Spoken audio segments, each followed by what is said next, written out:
Shadows in the Fog. Chapter 1. Beneath the Bridge. The fog rolled in heavy over San Francisco Bay, swallowing the lights of the Golden Gate Bridge until only faint amber halos remained. The city behind it faded, blurred by mist, as if the whole world had been erased and replaced with a gray canvas. Detective Miles Harrington stood near the edge of the South Tower, his hands deep in the pockets of his long coat. His signature fedora shielded his eyes from the light drizzle that had begun to fall. It felt like the kind of night that carried secrets, and from the look of things, this secret was already dead. The jogger who'd made the discovery leaned against the railing, pale and shaken. Two uniformed officers stood nearby, jotting down her account, but her eyes kept flicking back to the body slumped near the base of the bridge.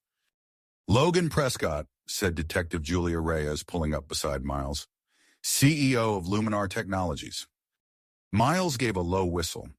Prescott was one of the most recognizable faces in the tech world, the kind that smiled from the cover of Forbes and graced stages at Silicon Valley conferences.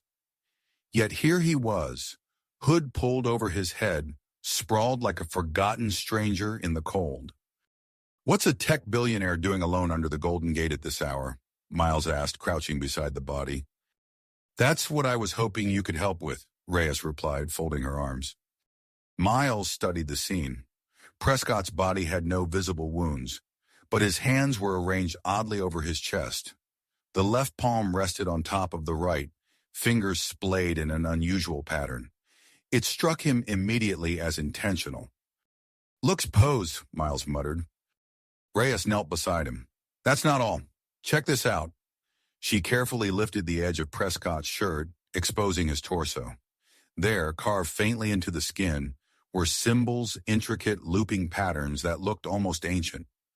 Miles traced the air just above the markings, careful not to touch the body. "These aren't random. This looks deliberate." "You sure you recognize them?" "Not exactly," Miles said, straightening. "But I've seen something similar in old case files from New Orleans. Cult-related." Reyes raised an eyebrow. "Cult activity in San Francisco?"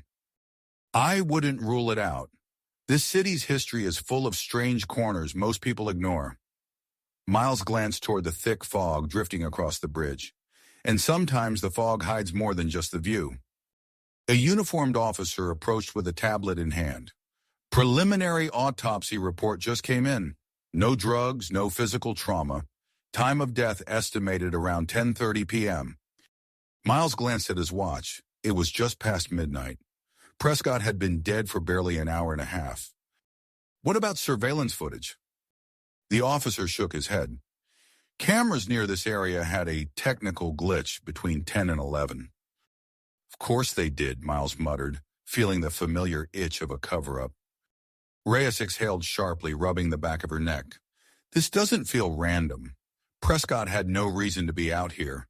And if these symbols mean something—" "They mean something," Miles confirmed. "No one carves symbols into a body for decoration." The jogger's voice drifted over. "I didn't see anyone else around," she said shakily. "It was just him, and the fog." Miles exchanged a glance with Reyes. It wasn't much, but he had a feeling this case was just beginning to unravel. "All right," Reyes said, pulling out her phone. "I'll get the lab to analyze those symbols. In the meantime, Prescott's wife is waiting at their estate in Pacific Heights. You up for a late-night visit?" Miles smirked. "You know me, I never could resist disturbing the peace." As they walked back toward Reyes's car, Miles felt a prickle along the back of his neck.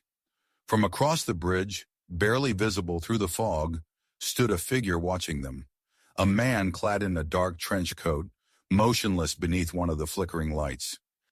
Miles paused, narrowing his eyes. "What is it?" Reyes asked. He opened his mouth to answer, but when he looked back, the man was gone, swallowed whole by the mist. "Nothing," Miles said, but his gut told him otherwise. End of Chapter 1. Chapter 2, The Shadow in the Fog. The Prescott estate stood high above the city in Pacific Heights, a sleek, modern fortress of glass and steel overlooking the bay. Lights reflected faintly off the wet pavement as Miles Harrington and Detective Reyes pulled up to the gate. The fog had followed them from the bridge, creeping through the narrow streets like a living thing. "You'd think a billionaire's place would feel more inviting," Miles muttered as the gate buzzed open. "Grief does strange things to a house," Reyes replied. A man in a tailored black suit met them at the entrance. He moved with the silent precision of someone who had spent years serving the wealthy without being noticed. "Mrs. Prescott is in the sitting room," he said, guiding them through the minimalist interior. Everything gleamed: polished wood, glass walls, chrome fixtures, but the place felt cold, more like a showroom than a home. Anna Prescott sat near a large stone fireplace, staring into the unlit hearth. She was tall, striking in an understated way, dressed in a cream sweater that seemed too delicate for the weight of her loss. A glass of untouched wine rested on the table beside her. When she looked up, her eyes met Miles's with an unsettling clarity. "You're the detective?" Her voice was calm but distant, like she was speaking through a layer of glass. "Miles Harrington," he said, tipping his hat. "This is Detective Reyes." Anna nodded to Reyes but didn't rise from her seat. "I assume you're here because of Logan," she said softly. "Yes, ma'am," Reyes replied. "We're sorry for your loss. We'd like to ask a few questions, if you feel up to it." Anna exhaled slowly as if bracing herself. "I suppose now's as good a time as any." Miles stepped forward, taking in the room's sterile perfection. "When was the last time you saw your husband?" "Yesterday morning." Anna's gaze drifted toward the window, where the city lights flickered faintly through the fog. "He left for the office around 7. I didn't expect him to stay out so late." "Did he often disappear without notice?" "No," she said firmly. "Logan was meticulous about his schedule. If he was going to miss dinner, he'd call." "But he didn't call last night," Miles pressed. Anna shook her head. "No, and by the time I realized something was wrong, it was already late. I tried his phone, no answer." Reyes jotted notes while Miles leaned against the mantel. "Did he seem different lately? Worried? Distracted?" Anna hesitated. "He was tense these past few weeks. Paranoid even."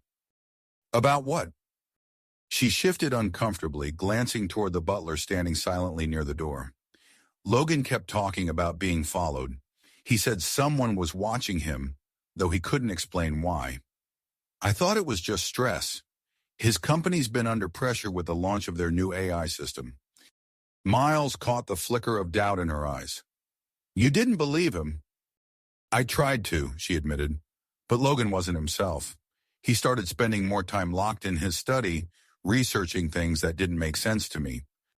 Reyes leaned in. "What kind of things?" Anna's lips pressed into a thin line. She rose from her chair, crossing the room to a small drawer beneath the bookshelf. From it, she retrieved a worn leather notebook. "I found this after he died," she handed it to Miles. He opened it carefully. The pages were filled with sketches, symbols, and glyphs nearly identical to the ones carved into Logan Prescott's body. "These are the same markings we found tonight," Reyes murmured, peering over Miles's shoulder. Anna folded her arms tightly. "He was obsessed with them. Logan said they were part of something ancient. He mentioned a secret society, but I thought it was just a fantasy, a way to distract himself." Miles flipped through the notebook, stopping at a page where Logan had scrawled a name over and over in the margins: The Order of the Gilded Eye. "You ever hear of this?" Miles asked, tapping the name. Anna's face paled slightly. "Logan mentioned it once.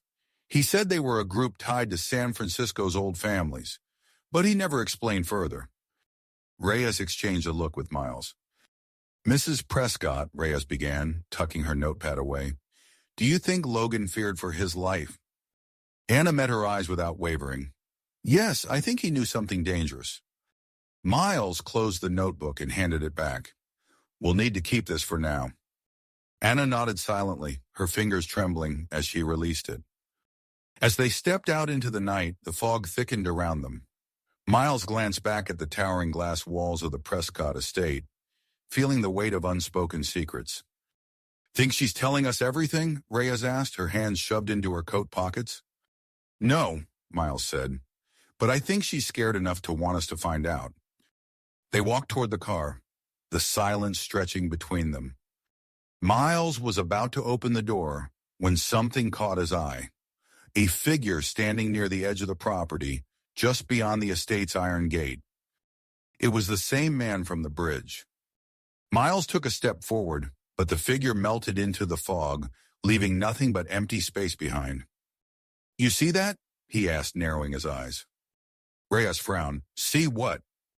Miles paused, staring into the mist for a few long moments. Nothing, he said finally, though his gut told him otherwise. End of Chapter 2. Don't forget to like and subscribe for more murder mysteries and free audiobooks. Enjoy Chapter 3. Chapter 3, Whispers in Chinatown. The rain had eased by the time Miles Harrington and Detective Reyes pulled into Chinatown. The fog lingered like an uninvited guest, curling around the neon lights and lanterns that dotted the narrow streets. It was late, but the neighborhood hummed with quiet energy. The faint clatter of dishes from a closing restaurant and the shuffle of footsteps behind closed doors reminded Miles that in a city like San Francisco, the night rarely slept. Reyes parked near a dim alley, cutting the engine. She leaned forward, squinting at the crumbling sign above a tucked-away building. Celestial Archives. This is the place? Miles asked, tipping his fedora slightly forward as he stepped out. Reyes nodded. Logan Prescott's notebook mentioned it twice. He met with someone here a few days before his death.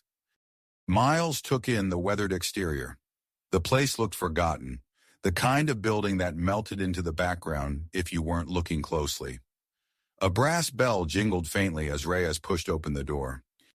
Inside, the shop was a maze of floor-to-ceiling shelves filled with books, scrolls, and relics that whispered of forgotten eras. The air smelled of old paper and incense, rich and heavy. A small man appeared from behind a counter, his eyes narrowing as he studied the two detectives. He wore a simple gray vest over a crisp white shirt, his long silver hair tied back neatly. We're closed, the man said, his voice carrying the clipped tone of someone who didn't tolerate nonsense. We're not here to browse, Miles replied, flashing his badge. Detective Harrington, this is Detective Reyes. We're looking for someone. The man's gaze lingered on the badge for a moment before flicking back to Miles' face. I deal in history, not crime. This particular piece of history was found carved into Logan Prescott, Reyes said, pulling out her phone and showing the man a photo of the strange symbols from Prescott's body. The man's face hardened. He took a step back. I don't know anything about that. Miles stepped closer, lowering his voice. His notebook says otherwise. Prescott came here looking for answers. Who did he speak to? The man hesitated, glancing toward the shop's back room. For a brief second, Miles caught a flicker of unease cross his face. He met with Samuel Wright, the man said reluctantly. A historian, but Wright hasn't been in for days. You have a way to reach him? The man hesitated. He lives a few blocks from here, above a tea house on Waverly. Reyes jotted the address down. Why was Prescott asking about these symbols? The man's eyes darkened. Because they're not just symbols, they're warnings. Miles arched a brow. Warnings from who? The Order of the Gilded Eye. Reyes froze mid-scribble. You've heard of them? Miles pressed. Everyone in Chinatown has, the man said, lowering his voice as if the walls could listen. They're as old as the city itself. Prescott wasn't the first to come looking for them. But he was the first to turn up dead, Reyes added.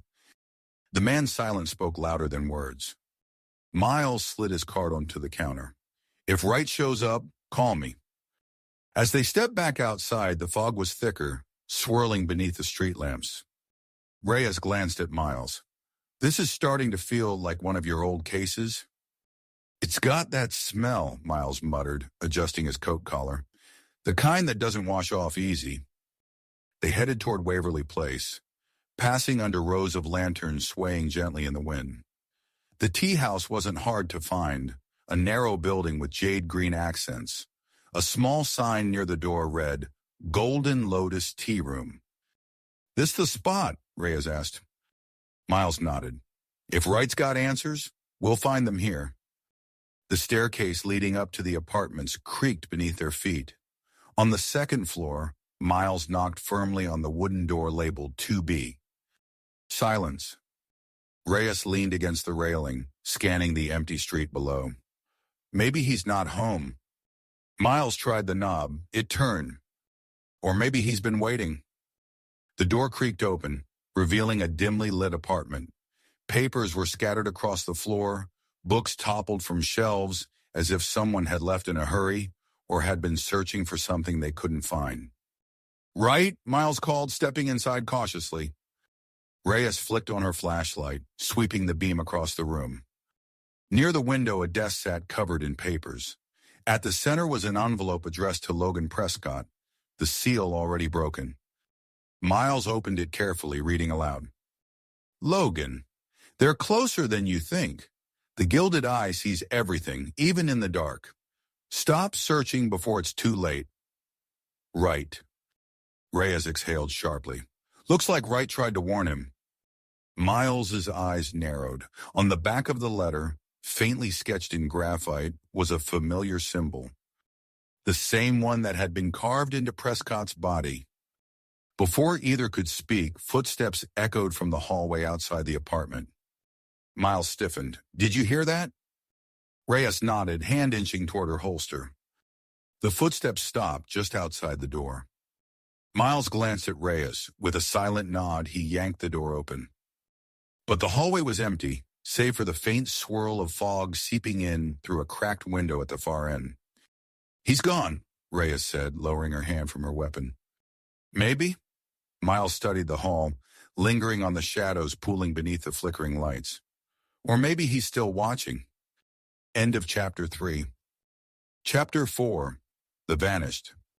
The wind tugged at the edges of Miles Harrington's coat as he stepped out onto Waverly Place, eyes scanning the fog-laden street.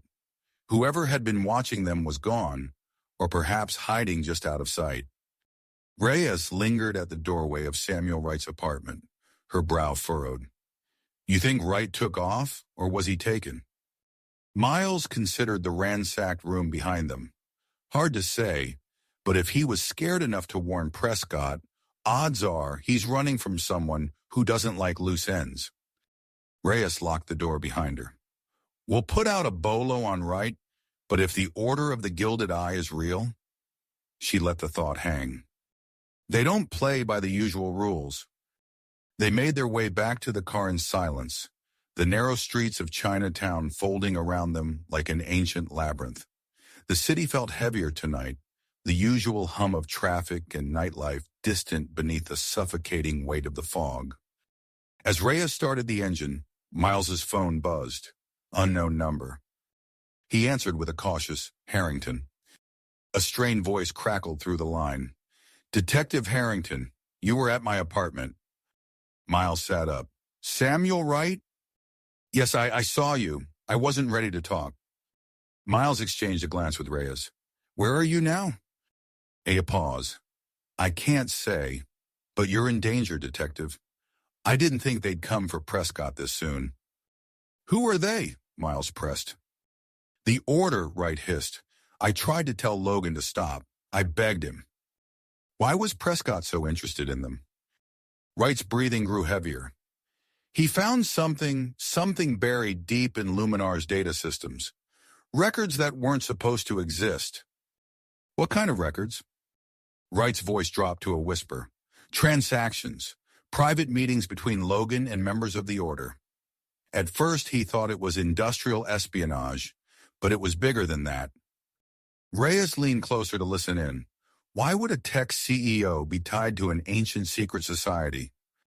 "Because Prescott wasn't just any CEO," Wright replied grimly. "His family was the Order." Miles froze. "Prescott was one of them?" "Until he betrayed them." The line crackled again, Wright's voice barely audible. "You need to look beneath the city, the old tunnels. They were using them. It's not just history down there." Suddenly, the sound of shattering glass echoed through the receiver. Wright gasped. "They found me." The line went dead. Right, Miles barked into the phone, but the call had already dropped. Reyes gunned the engine. I'll trace the call, but if he's right, Wright might not have much time. Miles's grip tightened around the phone.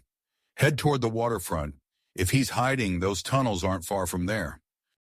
The waterfront lay eerily quiet as they arrived near Fisherman's Wharf, the fog thickening until the iconic lights were barely visible. Miles checked his phone. No sign of Wright's location. Either his phone's off or they've smashed it. Reyes nodded toward the far end of the pier. There's an entrance to the old underground tunnels over there. City workers use it for maintenance. If Wright knows his history, he could have slipped inside. They moved quickly, boots echoing softly against the damp pavement. The entrance to the tunnels was locked with a rusted chain, but Reyes knelt down, pulling out her lockpick kit. You've been practicing, Miles noted. Too many cases with doors in the way, she replied. The chain clattered loose a moment later, and the heavy steel door groaned open, revealing darkness beyond. Miles switched on his flashlight, its beam slicing through the tunnel. After you. Such a gentleman, Reyes smirked, stepping inside. The tunnel twisted downward, the damp air thick with the scent of earth and mildew. Old bricks lined the walls, some cracked and worn from age. Symbols were faintly etched into the stone symbols that looked eerily similar to those on Logan Prescott's body. Reyes shivered. This is starting to feel like a bad idea. Funny, Miles replied. That's how I know we're on the right track. They moved deeper into the tunnel until the air grew cold and still. A faint flicker of light appeared ahead. Miles killed his flashlight, motioning for Reyes to do the same. They crept forward, voices drifting from the chamber beyond. He knew too much. Prescott was never going to stop digging. The voice was deep, methodical. Miles recognized it instantly. Greg Halston, Logan Prescott's business partner. Reyes' eyes narrowed. I thought he was out of town. Miles leaned closer, listening. Another voice, smooth, cold, responded, It's not about Prescott anymore. It's about the detectives. They're getting too close. Miles's heart slowed. They were talking about him. They won't find Wright, Halston said. We made sure of that. Reyes shifted, her hand resting lightly on her gun. Miles exhaled softly. We need to move, now. But as they turned to leave, the tunnel behind them echoed with footsteps. A silhouette emerged from the darkness, blocking their exit. Going somewhere, detective? The man's face glimmered beneath a faint light. Hanafiamono. Samuel Wright. But there was no fear in his eyes now. Only the cold certainty of someone who had already chosen his side. End of Chapter 4. Chapter 5, Secrets Beneath. The rain drummed softly against the pavement as Miles Harrington and Detective Reyes walked briskly toward the car, their footprints swallowed by the fog behind them. The encounter in the tunnels had left a lingering weight in the air. Samuel Wright's sudden turn was a twist Miles hadn't anticipated, but the look in Wright's eyes told him the man wasn't fully gone, at least not yet. Reyes glanced over at him as she slid into the driver's seat. Wright's clearly in deeper than we thought. You believe what he said about Logan Prescott being part of the order? Miles adjusted his hat, settling into the passenger seat. It fits. Prescott wasn't just paranoid, he was desperate. If he was tangled up in this, he knew the cost of stepping out of line. Reyes pulled out of the alley, the car's headlights cutting through the mist. Still doesn't explain why Wright was willing to shoot at us. Miles stared out the window as the fog drifted past the glass like ghostly fingers. Maybe he was trying to scare us off, or maybe he's as scared as Prescott was. Reyes didn't respond. The quiet stretched between them until they reached the waterfront. The streetlights near the pier flickered weakly, and beyond them, the waves lapped gently against the docks. Miles stepped out of the car, pulling his coat tighter. Let's check the tunnels again. If Wright's still alive, he's hiding down there. Reyes shot him a skeptical glance. I don't know if he'll be eager to see us. Maybe not, Miles said, but fear makes people sloppy. If he's down there, he left something behind. They approached the tunnel entrance they'd used earlier, the rusted chain Reyes had picked still dangling loosely from the gate. Miles nudged the steel door open, the hinges groaning in protest. The air inside was damp and cold, the same scent of mildew curling around them as they descended into the labyrinth of brick and stone. Miles led the way with his flashlight, its narrow beam flickering across the walls.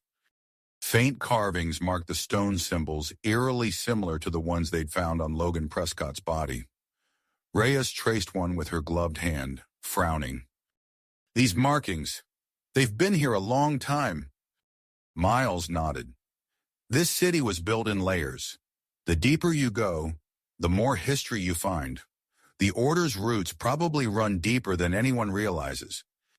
They continued along the narrow path until they reached the chamber where Wright had cornered them hours earlier. The broken lantern Reyes had kicked over still lay in shards near the entrance. Miles crouched beside the lantern, his eyes narrowing as he spotted faint smudges on the ground footprints leading deeper into the tunnels. "He's been back since we left," Miles said quietly. Reyes followed his gaze. "Think he's still here?" Miles rose slowly. "There's one way to find out." They moved cautiously along the path, the tunnel narrowing as it led to a smaller, more confined chamber. At the center of the room was an old iron door, slightly ajar. Miles pushed it open, revealing a hidden space behind it.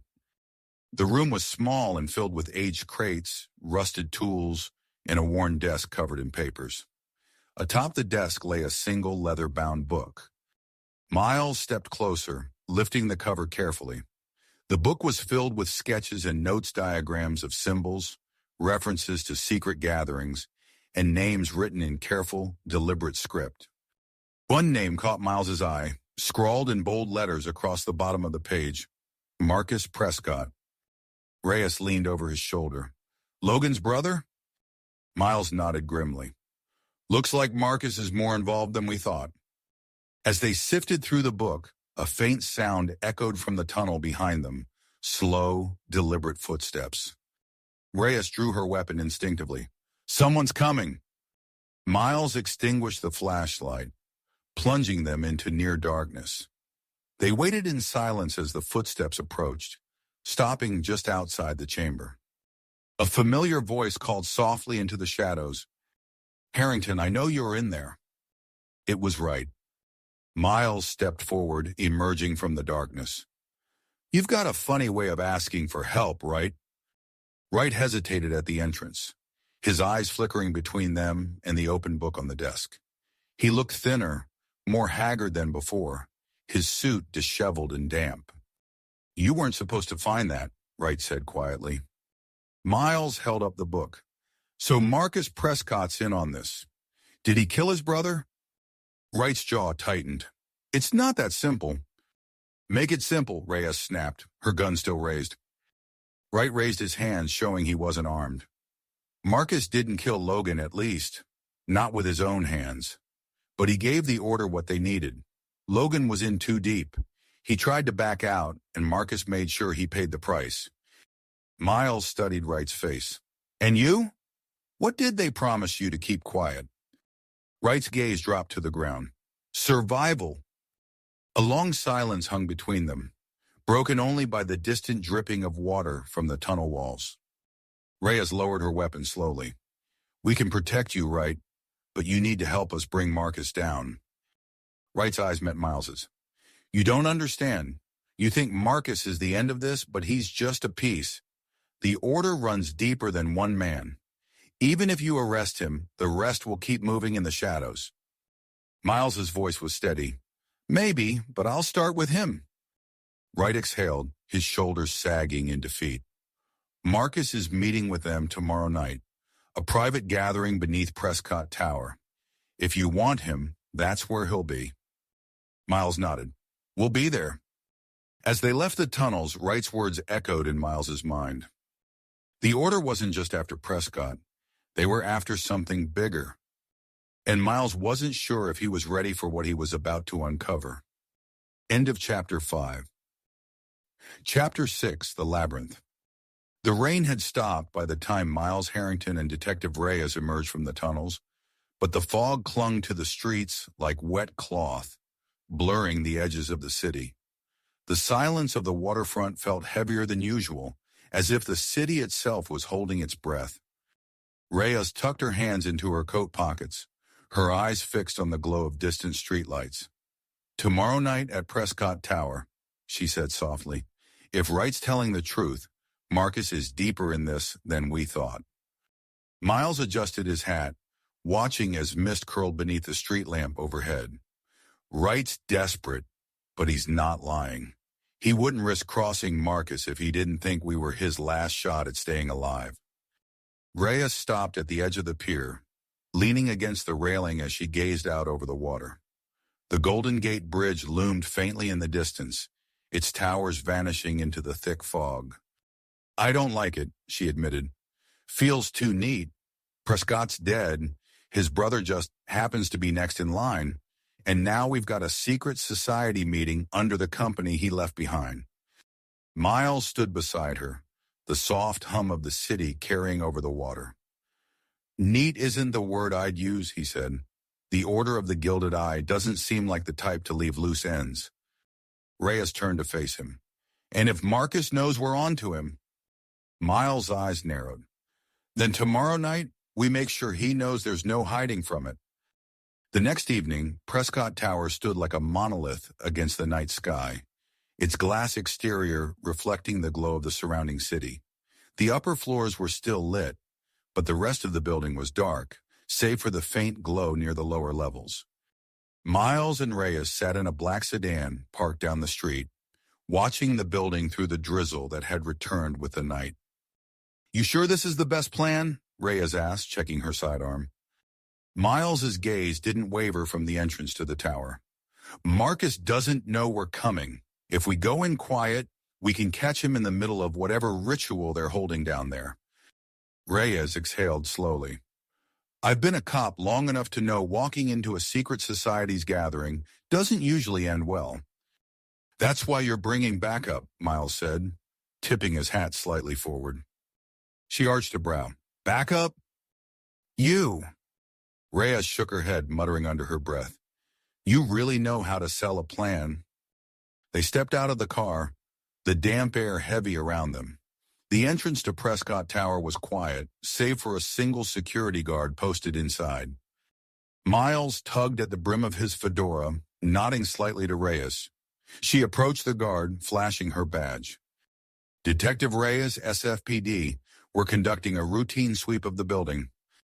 The guard frowned. "No one's supposed to be inside tonight. I haven't seen anyone enter." Miles stepped beside her. "That's the idea. Mind if we take a look?" The guard hesitated, but the weight of two detectives staring him down made him second-guess arguing.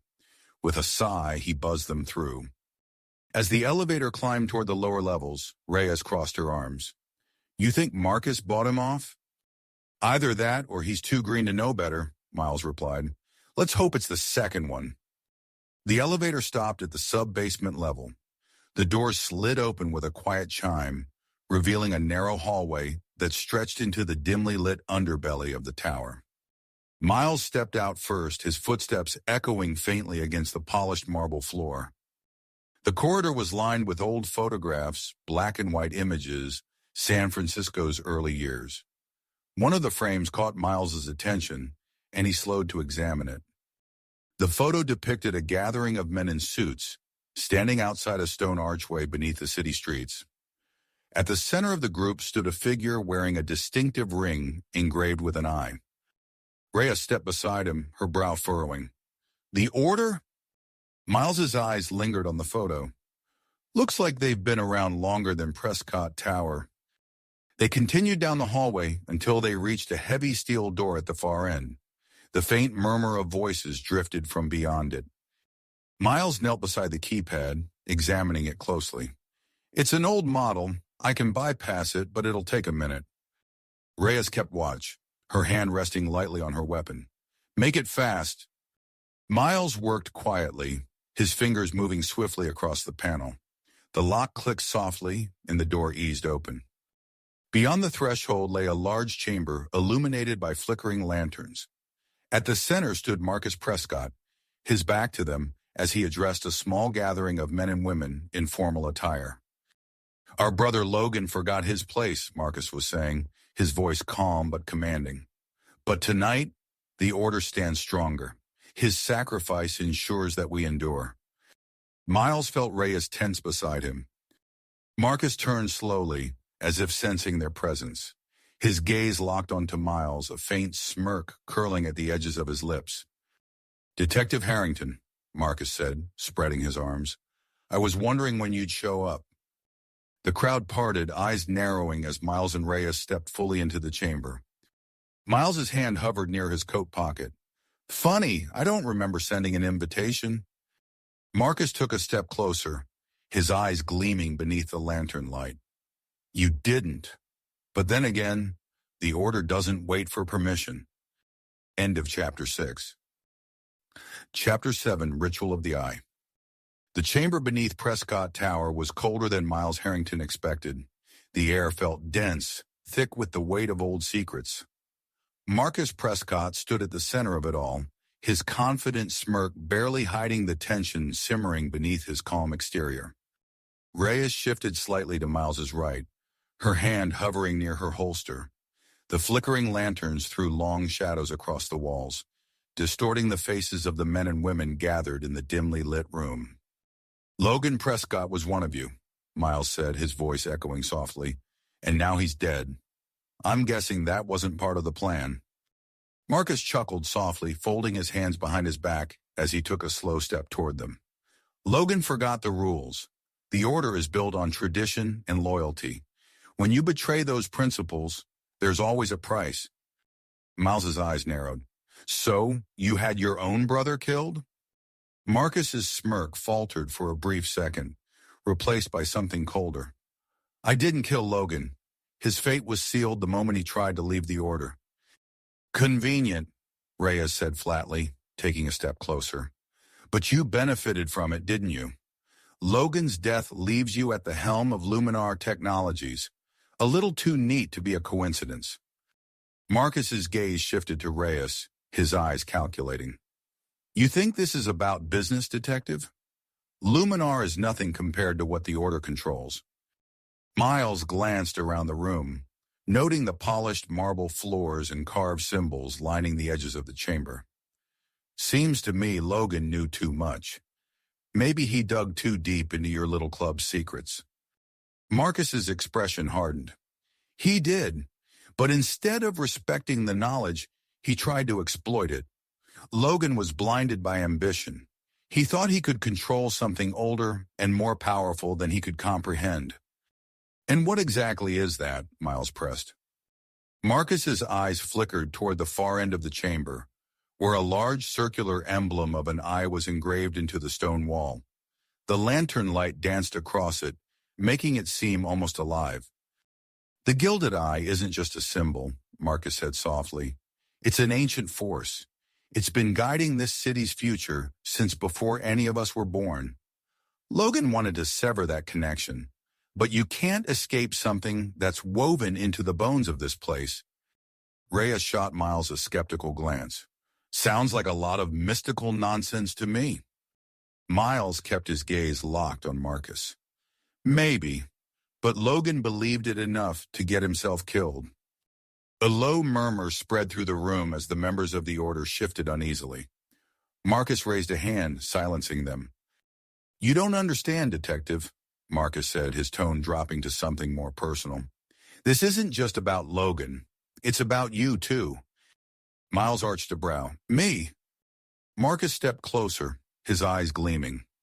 "You've been stirring the waters, asking questions that were never meant to be asked. The Order doesn't like outsiders meddling in its affairs. And yet, here you are." Miles smirked faintly. "I've always had a knack for showing up where I'm not wanted." Marcus's expression grew colder. "Which is why I'm offering you a way out. Walk away now and this can end peacefully." Reyes let out a short laugh. "Is that supposed to scare us?" Marcus's eyes shifted to her. "You should be scared, Detective. The Order doesn't tolerate interference. people disappear for less. Miles's hand twitched slightly toward his coat pocket. And what if I say no? Marcus's smirk returned, but there was no warmth behind it. Then I suppose you'll find out just how far the order's reach extends. A faint creak echoed from behind them. Miles didn't turn, but he knew the sound of footsteps when he heard them. We're not alone anymore, Reyes whispered, her fingers brushing the handle of her gun. From the shadows, two men in dark suits stepped forward, their faces expressionless beneath the dim lantern light. They flanked Marcus like silent sentinels. Marcus glanced at them but didn't say a word. He didn't need to. Miles exhaled slowly, keeping his focus on Marcus. I think I'll pass on your offer. Marcus's smile faded. That's a shame. Without warning, Marcus raised his hand in a subtle gesture. The two men lunged forward. Reyes was faster. In one fluid motion, she drew her pistol and fired a warning shot into the stone floor, the sound shattering the tense silence. The two men froze in their tracks. Miles stepped forward, lowering his voice to something colder. Call them off, Marcus. We're not here to play games. Marcus raised his hand again, this time signaling the men to step back. They did so reluctantly, retreating into the shadows. You can't stop this, Harrington, Marcus said, his eyes narrowing. Logan's gone. The order will continue, with or without him. Miles adjusted his fedora, his gaze locked onto Marcus's. Maybe, but you're going to have to get a little more creative if you want to scare me off. Marcus's lips pressed into a thin line. I suppose we'll see about that. As Miles and Reyes backed toward the exit, the tension in the chamber hung thick around them. Reyes kept her gun raised as they stepped through the steel door, locking eyes with Marcus one last time. Next time, she said softly, I won't miss. Marcus's eyes glinted in the flickering light. There won't be a next time. The door groaned shut behind them, sealing the order and Marcus Prescott back into the darkness beneath Prescott Tower. End of Chapter 7. Chapter 8, A Killer in Plain Sight. The rhythmic hum of the car's engine filled the silence as Miles Harrington and Detective Reyes drove away from Prescott Tower. The fog clung to the city streets like a second skin, thick and unrelenting. Reyes kept her hands tight on the wheel, her gaze fixed forward, though Miles could tell her mind was still buried beneath that tower. He didn't even flinch, Reyes said, finally breaking the silence. Marcus had two men ready to jump us, and he barely blinked when I pulled my gun. Miles tilted his fedora lower, watching the city drift by through the rain-speckled window. Marcus isn't afraid of bullets, not when he's convinced he's got something bigger protecting him. Reyes exhaled sharply. He's just a man hiding behind rituals and shadows. Prescott was the same way until someone carved him up beneath the bridge. That's the thing, Miles murmured. I don't think Marcus pulled the knife himself. He might have given the order, but someone else did the dirty work. Reyes glanced at him. Right? Miles frowned. Wright's scared, but he doesn't strike me as a killer. There's someone else in the order who's willing to get their hands bloody. As if on cue, Miles's phone vibrated in his coat pocket. He pulled it out and checked the screen. Unknown number. He answered, keeping his voice even. Harrington. A familiar voice, sharp and breathless, crackled over the line.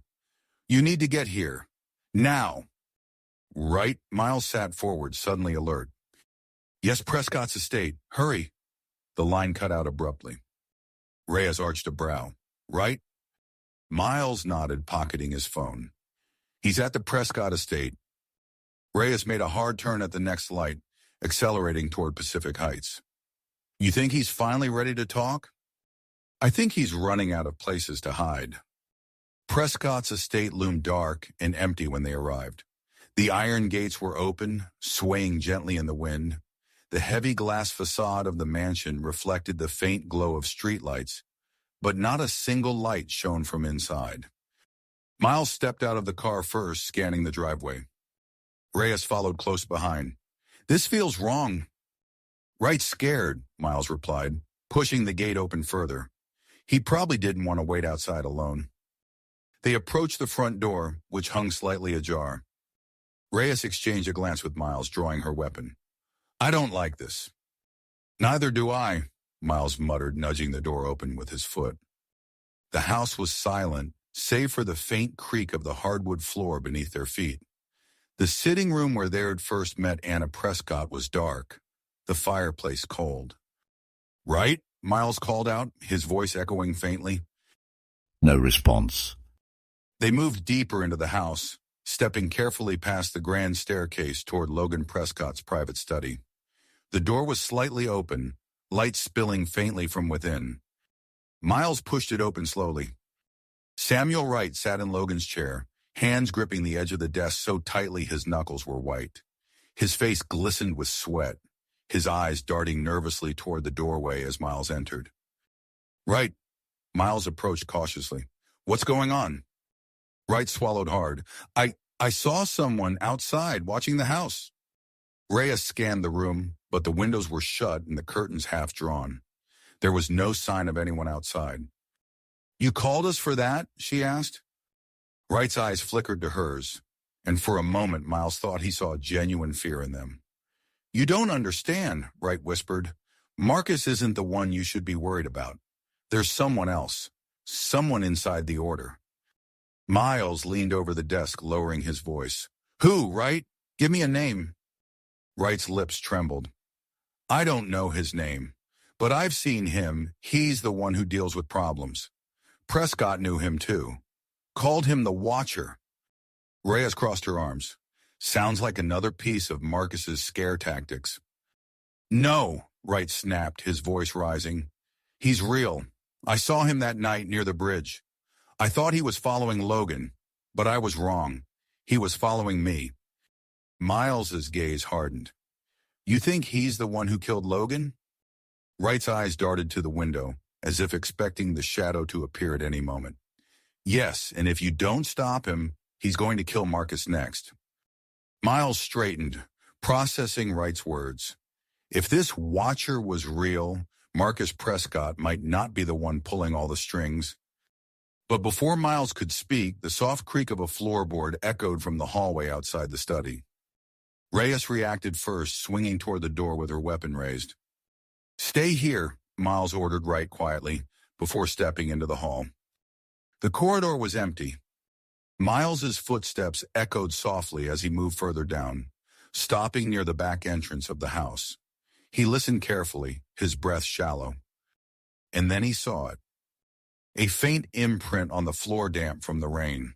A single boot print leading toward the exit. Miles followed it to the rear door, which had been left slightly ajar. As he stepped out into the foggy backyard, a figure moved at the edge of his vision. A man dressed in a dark trench coat lingered beneath the swaying branches of an old oak tree. Miles took a step forward, but the man vanished into the mist, leaving nothing but the faint rustle of leaves behind. Reyes appeared at the door behind him. Find anything? Miles glanced back at her. I think Wright's telling the truth. Reyes frowned. About the Watcher? Miles's gaze drifted to the tree line, where the fog swallowed the shadows whole. Yeah, he said quietly. I think we just met him. End of Chapter 8. Chapter 9, Brother's Keeper. The faint outline of the Watcher had long since dissolved into the fog, but the sensation of being watched lingered like an itch Miles Harrington couldn't scratch. Back inside the Prescott estate, Samuel Wright paced nervously near the fireplace, wringing his hands as Reyes checked the locks on the doors and windows. No one else comes in or out, she said, glancing at Miles. But I doubt locks are going to stop this guy. Miles stood near the window, staring out into the night. If the Watcher wanted Wright dead, he wouldn't have waited for us to show up. Wright stopped mid-step, his eyes wide. You think he's after Marcus now? Miles nodded slowly. Marcus is the last thread left dangling. If the Order sees him as a liability, they'll cut him loose. Reyes leaned against the desk. We need to bring Marcus in, whether he likes it or not. If we wait, we'll be chasing a second body through the fog. Wright shook his head vehemently. You can't go after Marcus. The Order won't let him walk away. You'll be risking your lives for nothing. Miles stepped forward, placing a firm hand on Wright's shoulder. Marcus knows something that can tie this whole thing together. I don't care how deep this goes. I'm not letting him slip through. Wright hesitated but eventually nodded. He'll be at Luminar's private offices tomorrow, 3rd floor after dark. Reyes frowned. Why meet there? Why not at the tower? Because the order operates from the shadows, Wright replied. Marcus won't meet anyone at Prescott Tower. Too public. The office on Fremont Street, it's discreet. A place for quiet business. Miles's eyes narrowed. Sounds like the perfect place for an ambush. The next evening, Fremont Street was quiet, the glow of street lamps casting long shadows against the brick facades of the older buildings. Luminar Technologies' secondary office sat tucked between 2 unassuming storefronts, its windows dark except for a faint glow on the 3rd floor. Miles and Reyes parked down the block, watching the building from afar. Marcus is in there, Reyes said, lowering her binoculars. I counted 2 others on the 2nd floor. Security, probably. Miles adjusted his coat. Let's not give them a reason to call for backup. They crossed the street, slipping into the side alley where a fire escape led up the back of the building. The old metal creaked under their weight as they ascended, stopping outside a narrow window that overlooked the 3rd floor. Reyes peered inside. He's alone, she whispered. Marcus is at the desk. Looks like he's going over files. Miles pulled out a small glass cutter, etching a careful circle into the window pane. With a soft pop, the glass loosened, and he eased it free. Sliding inside first, Miles landed softly, his eyes scanning the room. Marcus Prescott hadn't noticed him yet. The tech executive sat hunched over his desk, muttering softly as he scribbled notes onto a pad. Reyes followed, her gun drawn but low. Marcus! Marcus startled, knocking over a glass of whiskey. He sprang from his chair, reaching for something beneath the desk. Easy, Miles said, stepping into the light. We're not here to kill you. Marcus froze, his eyes narrowing as he recognized them. Detective Harrington, he exhaled sharply. You can't be here. Funny, Reyes said, because here we are. Miles stepped closer. Wright told us you'd be here. He thinks you're next on the orders list.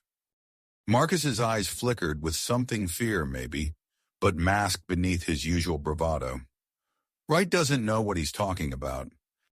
Logan didn't know either, Miles countered. Look where that got him. Marcus's jaw tightened. I had nothing to do with my brother's death. Maybe not directly, Reyes said, but you knew what was coming. Marcus looked away. Logan thought he could control the order. He wanted out, thought he could blackmail them. It doesn't work like that. So you handed him over? Miles asked coldly. No, Marcus said, his voice firm.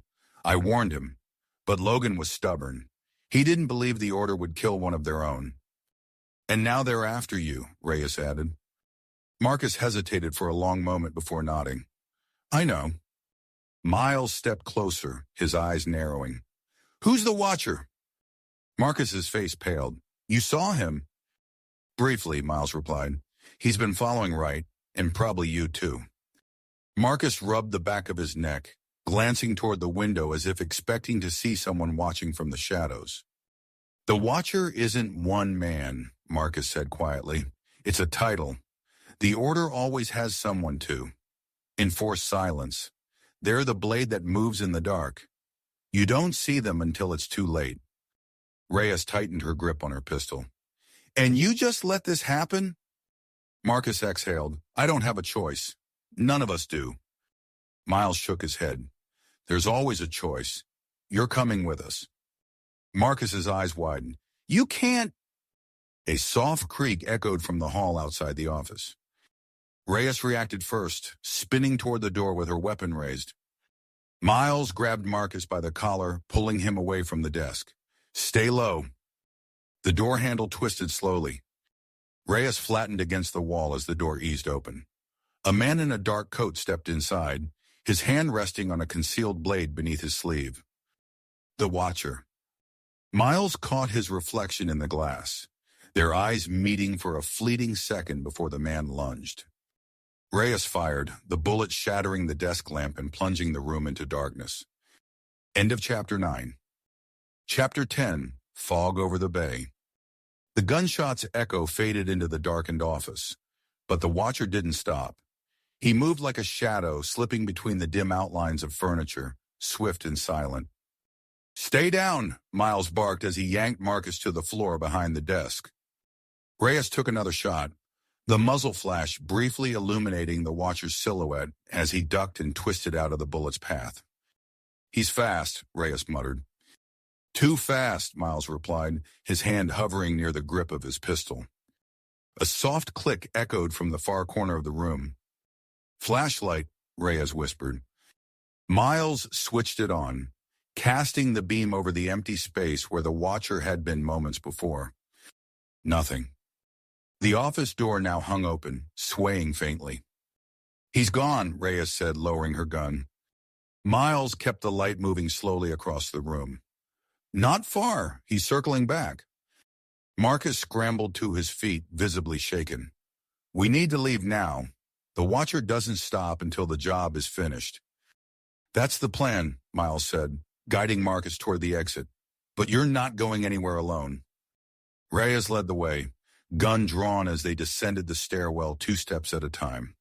The building was eerily silent except for their footsteps. By the time they reached the side alley, the fog had thickened, curling around the street lamps like smoke. The city seemed to disappear beyond the first block, swallowed whole by the mist. Marcus shoved his hands into his coat pockets, glancing nervously at the shadows. "I shouldn't have agreed to meet here. I should have left the city." Miles adjusted his fedora, stepping slightly ahead. "Leaving won't help. The order's reach is long, and the watcher isn't the kind of man you outrun." Marcus exhaled sharply. "Then what do you suggest, detective? Wait around until he finds me again?" "No," Miles said calmly. "I suggest you face him." Marcus stopped abruptly. "You're insane." "Maybe," Miles replied. "But if you keep running, he'll catch you when you least expect it. If we draw him out, at least we'll be ready." Reyes shot Miles a questioning glance. "You sure about this?" Miles's eyes narrowed as he scanned the fog-shrouded street. "He's not done with us yet." Marcus shifted uncomfortably. "And what if he comes back tonight?" "Then we end it tonight," Miles replied. They drove in silence, the distant hum of the city muffled beneath a blanket of fog. Prescott's mansion loomed ahead, the estate's lights flickering faintly behind tall iron gates. As they pulled into the driveway, Marcus hesitated before stepping out of the car. His eyes darted to the tree line surrounding the property. "You think he's already here?" Marcus asked quietly. Miles stepped around the front of the car, scanning the shadows. "I'd be surprised if he wasn't." Reyes unlocked the front door, stepping inside first. "Clear," she called out. Marcus hesitated in the doorway, glancing over his shoulder one last time before following them in. The house felt colder than before. The fireplace remained dark, and the high ceilings only amplified the stillness. Marcus lingered near the window, peering out into the fog. "I don't understand why you're doing this. The order doesn't care about you or Reyes. I'm the one they want." Miles leaned against the wall, adjusting his coat. "You're wrong. The second we stepped into those tunnels, we were part of this. The order doesn't like loose ends." Marcus's eyes flickered with unease. "Then you're risking your lives for nothing. The order isn't just a group of wealthy men. It's older than you realize, deeper than politics or business." Miles met his gaze calmly. "We'll see about that." The hours crept by in silence. Rhea sat near the entrance, her gun resting in her lap as the clock struck midnight. Marcus paced near the staircase, unable to sit still. Miles stood by the window, watching the fog drift lazily across the lawn. Then he saw it. A figure emerging from the mist, moving with the deliberate calm of a man who knew no one could stop him. "The Watcher," Miles said quietly. Rhea stood immediately, peering through the window. "I see him." Marcus's face paled. "He's coming here?" Miles adjusted his coat. "Time to end this." He stepped onto the front porch, Reyes flanking him. The watcher stopped at the edge of the driveway, his dark coat billowing faintly in the wind. "I thought you'd run," the watcher said, his voice smooth and low. Miles shook his head. "Not my style." The watcher's gaze shifted to Marcus standing in the doorway. "Your brother's betrayal left loose ends. The order doesn't tolerate loose ends." Marcus's fists clenched, but he said nothing. Miles stepped forward, his voice unwavering. "Logan's dead. There's nothing left to clean up." The watcher tilted his head slightly. "That's not how this works." A long silence stretched between them, broken only by the faint rustle of the wind. Then the watcher reached for the blade concealed beneath his coat. Reyes's gun cocked loudly. "Don't!" The watcher hesitated, but his eyes locked onto Marcus. Miles stepped between them. "Marcus isn't going anywhere. If you want him, you'll have to go through us." For a moment, the watcher said nothing. His gaze lingered on Miles, searching for hesitation that wasn't there. Finally, he lowered his hand, stepping back into the mist. "This isn't over," the watcher said. "I know," Miles replied. As the watcher disappeared into the fog, Marcus exhaled, his shoulders sagging in relief. Reyes holstered her gun. "You think he'll be back?" Miles adjusted his fedora. "Probably, but next time, we'll be ready." Marcus stared out into the empty street, the weight of Logan's death finally sinking in. "I'm not sure I can escape the order." "You won't have to," Miles replied, "because when they come for you, they'll have to get through me first." As the fog settled over the city, Miles lit a cigarette, the faint glow cutting through the dark. For tonight at least the order had retreated, but the city still held its secrets, and Miles Harrington wasn't done chasing them. End of Chapter 10 and end of story. Thank you for listening. Like and subscribe for more stories and adventures at 10 Chapters Audiobooks on YouTube, Spotify, and Apple Podcasts.